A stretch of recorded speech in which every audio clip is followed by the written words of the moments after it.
নমস্কার। বাঙালিয়ানায় আজকে আমি রান্না করব মাছের ডিমের বড়া রসা বা ঝোল। তো এই মাছের ডিমের বড়া যারা খেতে ভালোবাসে তাদের জন্য আজকে অবশ্যই রেসিপিটা। তো কেমন করে করলাম চলুন দেখে নিই। প্রথমে এখানে বাটিতে মাছের ডিমটাকে ভালো করে ধুয়ে নিয়ে নিয়েছি। দিয়ে দিচ্ছি আদা বাটা 1 চামচ, রসুন বাটা 1 চামচ, আর দিয়ে দিচ্ছি লঙ্কা বাটা 1 চামচ। আমি পাকা লঙ্কা বেটে নিয়েছি। স্বাদ মতো লবণ দিয়ে দিলাম, আর দিয়ে দেবো হলুদ গুঁড়ো, আর কিছুটা দিয়ে দেবো পেঁয়াজ কুচোনো। এখানে আমি ছোট থেকে 2টো পেঁয়াজ নিয়ে কুচিয়ে দিয়ে দিচ্ছি। এবার ভালো করে মাছের ডিমের সাথে মেখে মিশিয়ে নিতে হবে। আমার মাখা হয়ে গেছে।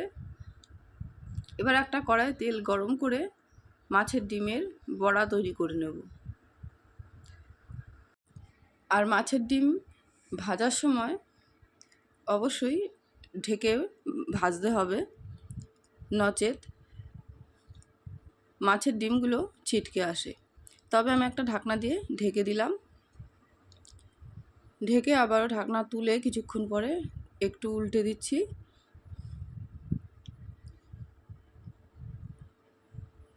তো এপিট ওপিট করে একটু নেড়ে চেড়ে মাছের ডিমের বড়াগুলোকে ভেজে তুলে নেব। এইভাবেই বাদবাকি মাছের ডিমের বড়াগুলো তৈরি করে নেব। আবারও দিয়ে দিচ্ছি 2-3টে। আর কিভাবে ফেনা হচ্ছে দেখুন। আবারও ঢেকে দেব। কিছুক্ষণ পর ঢাকনাটা তুলে বড়াগুলোকে উল্টে দিয়ে ভেজে তুলে নেব। আর অবশ্যই খেয়াল রাখতে হবে একটু মিডিয়াম আঁচে রান্নাটা করতে হবে, নচেত বড়াগুলো পুড়ে যাবে।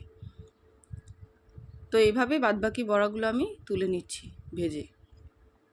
তা আমাদের চ্যানেলটাকে যারা সাবস্ক্রাইব করেছেন তাদের অসংখ্য ধন্যবাদ।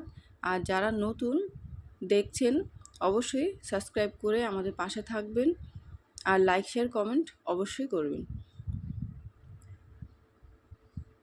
দেখুন সবগুলো বড়া কিন্তু ভাজা হয়ে গেছে।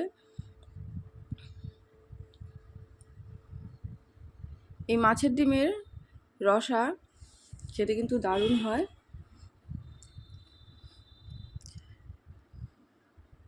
গরম গরম ভাতের সাথে খেতে ভালোই লাগে।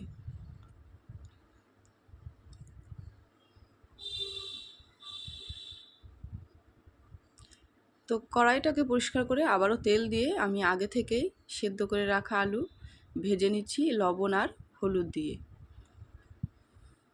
আমি আলু দিয়েই তরকারিটা করব।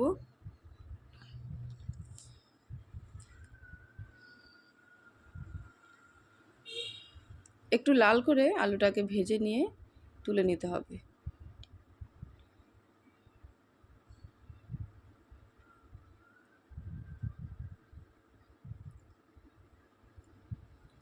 তো ভাজা হয়ে গেছে। এই তেলেই এবার ফোড়ন দিয়ে দেবো। দিয়ে দিচ্ছি সাদা জিরে। জিরেটা একটু ভাজা হলে তারপর দিয়ে দেবো পেঁয়াজ। পেঁয়াজ বাটা দিয়ে দিচ্ছি।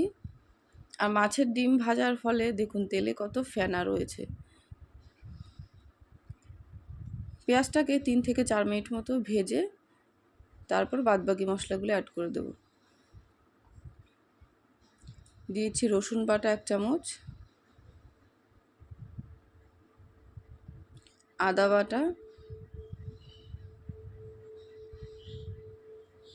লঙ্কার গুঁড়ো 1 চামচ, আর পরিমাণ মতো হলুদ গুঁড়ো। সবার শেষে দিয়ে দিলাম স্বাদ মতো লবণ। দিয়ে সমস্ত উপকরণ ভালো করে মিশিয়ে মশলাটাকে কষিয়ে নিতে হবে। আর বাকি রইল টমেটো পেস্ট।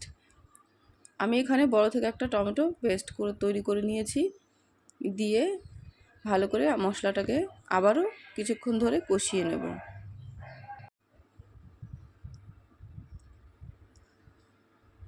তো কিছুক্ষণ কষিয়ে নেওয়ার পরে এবার দিয়েছি ভেজে রাখা আলুগুলো। ভেজে রাখা আলুগুলো দিয়ে আবারও কিছুক্ষণ কষিয়ে নিয়ে এর মধ্যে জল অ্যাড করে দেব।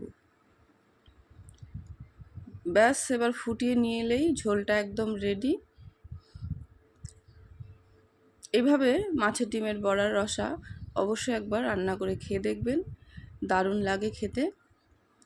তো ঝোলটা কিছুক্ষণ ফুটতে থাকুক, তারপর এর মধ্যে দিয়ে দেবো বড়াগুলো।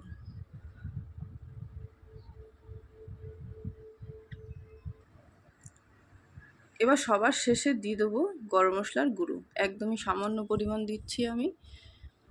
দিয়ে ভালো করে নিয়ে চেড়ে গরম মশলাটাকে মিশিয়ে নিতে হবে।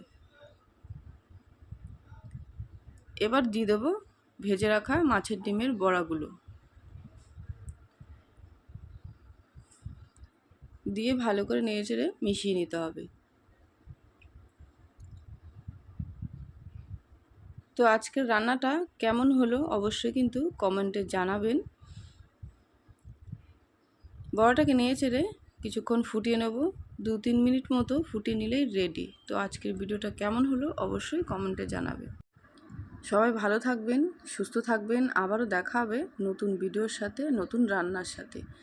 আজকের ভিডিওটা এখানেই শেষ করছি।